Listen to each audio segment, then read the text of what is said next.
丙型肝炎检测和治疗。丙型肝炎是一种肝脏疾病，如果不及时治疗，可能会危及生命。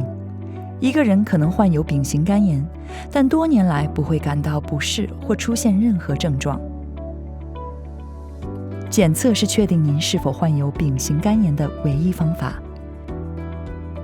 检测涉及什么？是否有治愈丙型肝炎的治疗方法？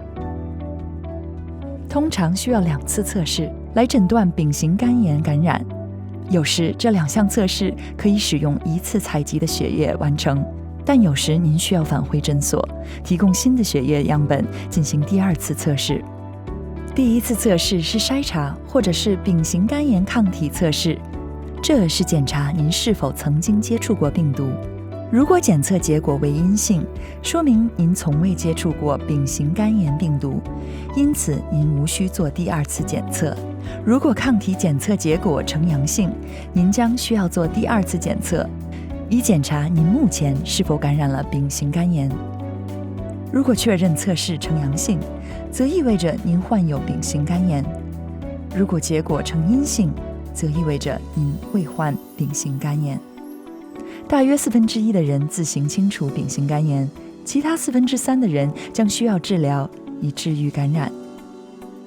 在加拿大，丙型肝炎检测是免费的，为此需要咨询您的医疗保健提供者。丙型肝炎可以被治愈。丙型肝炎治疗非常有效，1个疗程就可以治愈95%以上的丙型肝炎患者。丙型肝炎治疗方法很简单，它们以药丸形式呈现，几乎没有副作用，通常服用8或12周。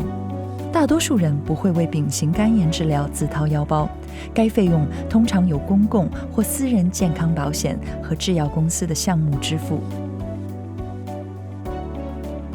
没有人能够对丙型肝炎产生免疫力。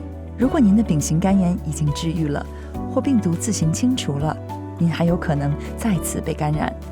采取措施避免再次接触丙型肝炎病毒，将有助于您在治愈丙型肝炎后继续拥有健康的身体。可能接触过丙型肝炎病毒的人应该去做检测，并且如果需要的话，接受治疗治愈感染。要了解有关丙型肝炎的更多信息，请访问 hepcinfo.ca 网站。您可以使用自己的语言阅读丙型肝炎信息，也可以向您的医疗保健提供者做咨询。